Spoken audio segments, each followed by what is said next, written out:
Good morning everyone. मेरा नाम पूजा है।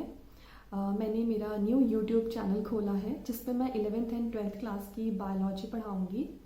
आज मेरा पहला वीडियो है जिसमें मैंने 11th क्लास का जो फर्स्ट चैप्टर है द लिविंग वर्ल्ड उसका फर्स्ट टॉपिक कवर किया है। होप आप सबको पसंद आए। So let's start with the topic that is the living world.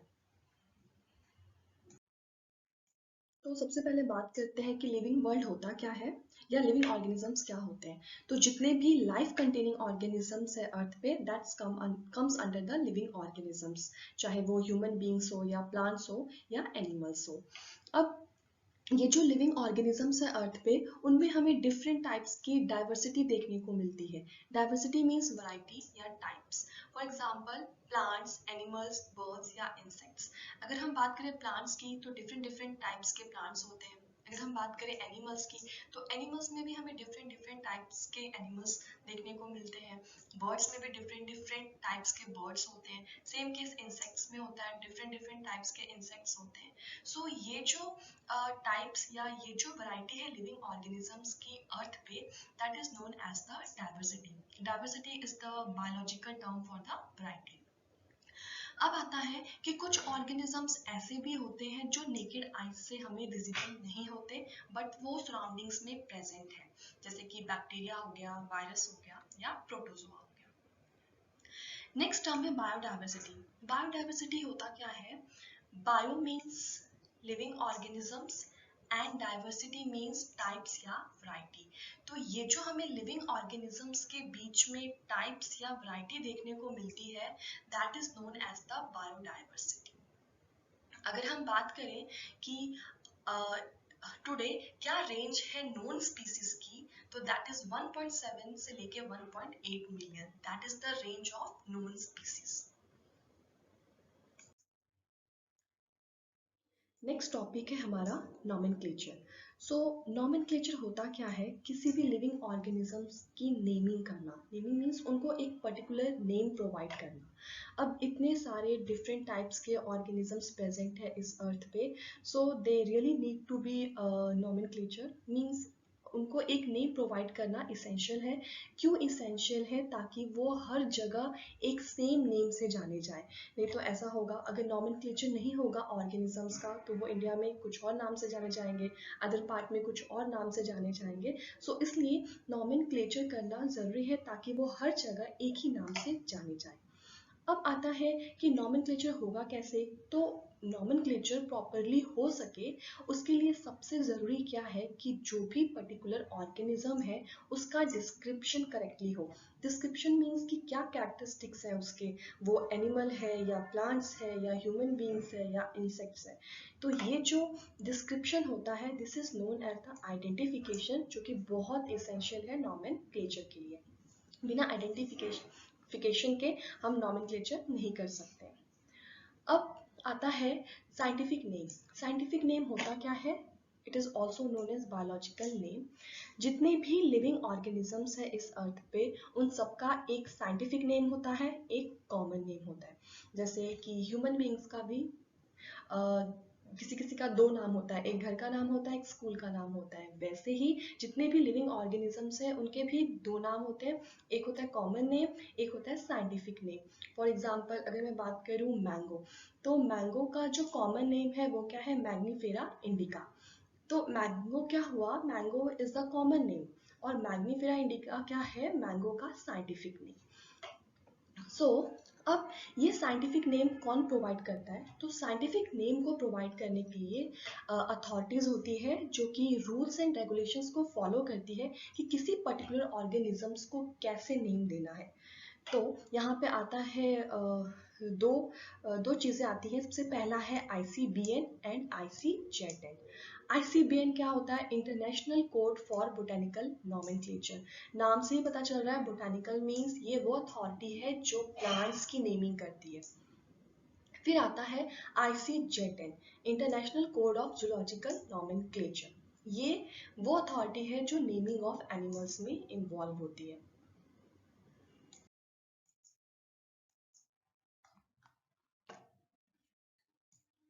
अब बात करते हैं साइंटिफिक नेम। साइंटिफिक नेम होता क्या है या कैसे इसे साइंटिफिक नेम कैसे दिया जाता है।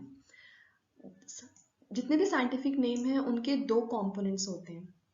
जो पहला कंपोनेंट है वो डिस्क्राइब करता है जीनस के नेम को, और जो दूसरा कंपोनेंट है वो बताता है कि वो कौन सी स्पीसीज को बिलोंग करता है।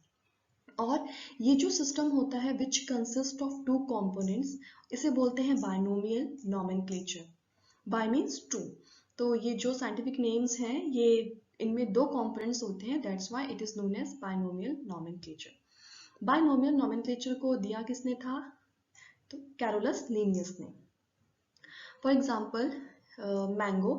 मैंगो ये कॉमन नेम है और मैंगो का साइंटिफिक नेम है मैग्नीफेरा इंडिका। तो इसमें जैसे कि मैंने पहले ही बताया कि जितने भी साइंटिफिक नेम हैं उनके दो कंपोनेंट्स होते हैं, जीनस नेम और स्पीशीज नेम। तो यहाँ पे ये जो पहला वाला पार्ट है दैट इज मैग्नीफेरा, ये क्या बताता है? मैंगो के जीनस को। और ये जो दूसरा पार्ट है दैट इज इंडिका, ये बताता है स्पीसीज के नेम को। और कभी कभी क्या होता है किसी साइंटिफिक नेम में जो ऑथर का नेम होता है वो एंड में लिखा होता है, this one. For example Mangifera indica, ये क्या है? ये this is the name of the author, means इस मैंगो को सबसे पहले डिस्क्राइब किसने किया था उसका नाम होता है। तो यहाँ पे ये क्या है? ये एब्रीविएटेड फॉर्म में लिखा जाता है, मीन्स कि मैग्नीफेरा इंडिका को सबसे पहले कैरोलस लिनियस ने डिस्क्राइब किया था, और इसे हमेशा साइंटिफिक नेम के लास्ट में लिखते हैं। अब बात कर लेते हैं कि रूल्स क्या होते हैं नॉमेनक्लेचर के। मींस किसी भी और लिविंग ऑर्गेनिजम्स की जो नेमिंग की प्रोसेस होती है, there are certain rules which must be followed. So यहाँ पे कुछ रूल्स हैं नेमिंग ऑफ ऑर्गेनिजम्स के लिए। तो सबसे पहला क्या होता है कि जो भी साइंटिफिक नेम होता है उसका ऑरिजिन क्या है? लैटिन।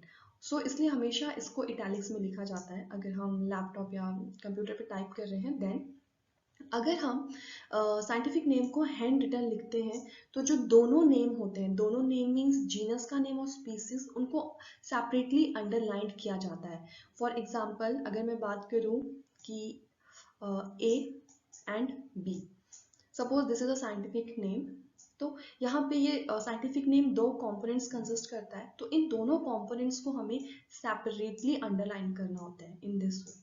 अगर हम इसे कंटिन्यूसली अंडरलाइन करेंगे तो वो गलत होता है। तो हमेशा साइंटिफिक नेम के दोनों कंपोनेंट्स को सेपरेटली अंडरलाइन करना होता है। This is the rule of nomenclature. अब आता है कि जो भी साइंटिफिक नेम है सो उसमें जो जीनस का फर्स्ट वर्ड है वो हमेशा कैपिटल लेटर से स्टार्ट होना चाहिए, और जो स्पीसीज का जो फर्स्ट वर्ड है वो हमेशा स्मॉल लेटर से।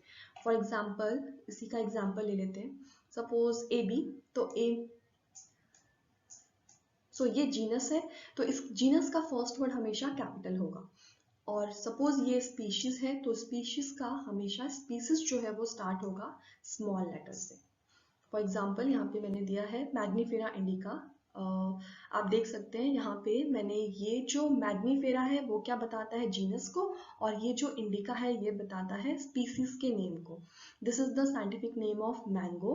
तो यहाँ पे जब भी हम हैंड रिटन करते हैं तो दोनों कंपोनेंट्स को सेपरेटली अंडरलाइन करना होता है।